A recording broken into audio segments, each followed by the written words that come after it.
ஆந்திராவின் முன்னாள் முதல்வர் ஜெகன்மோகன் ரெட்டியை தற்போதைய முதல்வர் சந்திரபாபு நாயுடு போதைப்பொருள் கடத்தல் மன்னன் பாப்லோ எஸ்கோபருடன் ஒப்பிட்டு பேசியிருப்பது ஆந்திர அரசியல் களத்தில் பரபரப்பை பற்ற வைத்துள்ளது. தெலுங்கு தேசம் ஆட்சிக்கு வந்ததற்கு பிறகு ஆளும் கட்சிக்கும் எதிர்க்கட்சிக்கும் இடையே பல்வேறு மோதல்கள் வெடித்தன. இந்த நிலையில் தற்போதைய சந்திரபாபு நாயுடுவின் பேச்சு மிகப்பெரிய அதிர்வலைகளை உண்டாக்கியுள்ளது. என்ன நடக்கிறது ஆந்திராவில்? விரிவாக பார்ப்போம்.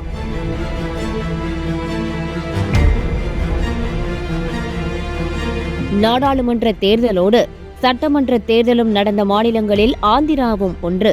அங்கே முதல்வராக இருந்த ஜெகனின் ஒய்எஸ்ஆர் காங்கிரஸ் ஆட்சியை இழந்து தெலுங்கு தேசம் ஆட்சியை கைப்பற்றியது. சந்திரபாபு நாயுடு 4வது முறையாக ஆந்திராவின் முதல்வரானார். தேர்தல் முடிவுகள் வெளியான ஜூன் 4ஆம் தேதி தெலுங்கு தேசம் வெற்றி முகத்தில் இருக்கும் போதே அந்த கட்சி தொண்டர்கள் கலவரத்தில் இறங்கினர். எங்கள் கட்சி தொண்டர்களை தாக்குகிறார்கள், மாநிலத்தில் சட்டம் ஒழுங்கு சரியில்லை, வெளியில் வரவே பயமாக இருக்கிறது என எக்ஸ் தளத்தில் ஆளுநரை டாக் செய்து பதிவிட்டிருந்தார் ஜெகன்மோகன் ரெட்டி.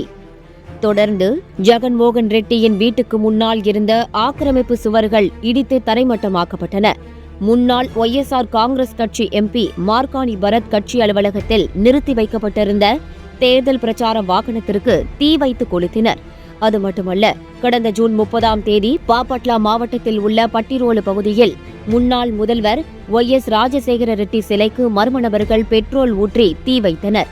அந்த சம்பவத்தின் பின்னணியில் தெலுங்கு தேசம் கட்சி தலைவர்கள் இருப்பதாக ஒய்எஸ்ஆர் காங்கிரஸ் கட்சியினர் குற்றம் சாட்டினர். ஒய்எஸ்ஆர் காங்கிரஸ் கட்சியின் மத்திய அலுவலகம் அமராவதி அருகே அமைந்திருந்தது. அந்த கட்டிடம் ஆக்கிரமித்து கட்டப்பட்டுள்ளதாக புகார் எழுந்ததால் அங்கு புல்டோசர்கள் மூலம் இடித்து தரைமட்டமாக்கப்பட்டன. ஒய்எஸ்ஆர் காங்கிரஸ் கட்சியை சேர்ந்த இளம் தலைவர் ரஷீத் நடு ரோட்டில் வெட்டி படுகொலை செய்யப்பட்டார். அதற்கு அடுத்த நாளே ஒய்எஸ்ஆர் காங்கிரஸ் கட்சியை சேர்ந்த எம்பி மிதுன் ரெட்டி மற்றும் முன்னாள் எம்பி ரெட்டப்பா தாக்கப்பட்டார். இந்த விவகாரங்களை முன்வைத்து டெல்லியில் கடந்த 24ஆம் தேதி சட்டம் ஒழுங்கு சீரழிந்து விட்டது, சர்வாதிகாரம் தலைவிரித்தாடுகிறது, ஆந்திராவில் ஜனாதிபதி ஆட்சியை அமல்படுத்த வேண்டும் என போராட்டம் நடத்தினார் ஜெகன்மோகன் ரெட்டி.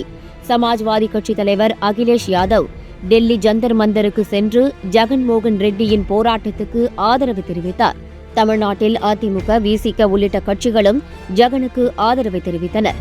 அந்த கூட்டத்தில் பேசிய ஜெகன் எதிர்க்கட்சிகளை சந்திரபாபு நாயுடு அரசு பழிவாங்குகிறது என குற்றம் சாட்டியதோடு ஆட்சிக்கு வந்த 45 நாட்களிலேயே எங்கள் கட்சியை சேர்ந்த 35 பேர் கொலை செய்யப்பட்டுள்ளனர் என்றும் குற்றம் சாட்டினார். இந்த நிலையில் நேற்று சட்டமன்றத்தில் அதற்கு பதிலளிக்கும் விதமாக பேசிய சந்திரபாபு நாயுடு, நாட்டின் மூத்த அரசியல்வாதிகளில் நானும் ஒருவன். ஆனால் ஜெகன் ஆட்சியில் இருந்தபோது இருந்ததை போன்ற ஒரு சூழ்நிலையை நான் ஆந்திராவில் எப்போதும் பார்த்ததில்லை. ஆந்திராவில் நடந்ததை ஒப்பிட ஒரே ஒருவர் மட்டுமே இருக்கிறார். அவர்தான் போதைப்பொருள் தலைவர் எஸ்கோபார். பாப்லோ எஸ்கோபார் ஒரு கொலம்பியா போதைப்பொருள் பயங்கரவாதி. பின்னாளில் அவர் அரசியல்வாதியாக மாறிய பின்னரும் போதைப்பொருள் விற்பனை செய்து வந்தார். 1970களிலேயே அவரின் சொத்து மதிப்பு $30 பில்லியன். இப்போது அதன் மதிப்பு சுமார் $90 பில்லியன். அவர் 1976இல் கைது செய்யப்பட்டார். 1980ஆம் ஆண்டு அவர் உலகின் நம்பர் 1 பணக்கார போதைப்பொருள் கடத்தல்காரர் ஆனார். முன்னாள் முதல்வர் நோக்கம் என்ன? டாடா, ரிலையன்ஸ், அம்பானியை விட பெரும் பணக்காரராக வேண்டும் என்பதுதான் என கடுமையான விமர்சனங்களை முன்வைத்துள்ளார். கடந்த காலங்களில் ஜெகன்மோகன் ரெட்டி இதைவிட கடுமையான விமர்சனங்களை முன்வைத்திருக்கிறார் என்கிறார்கள் தெலுங்கு தேசம் கட்சியினர். தெலுங்கு திரைப்படங்களில் நடப்பது போல அடுத்தடுத்து திடுக்கிடும் சம்பவங்கள், காட்டமான தனிநபர் விமர்சனங்கள் ஆரோக்கியமான அரசியலுக்கும் ஜனநாயகத்துக்கும் உகந்ததல்ல என்கிறார்கள் ஆந்திர அரசியல் விமர்சகர்கள்.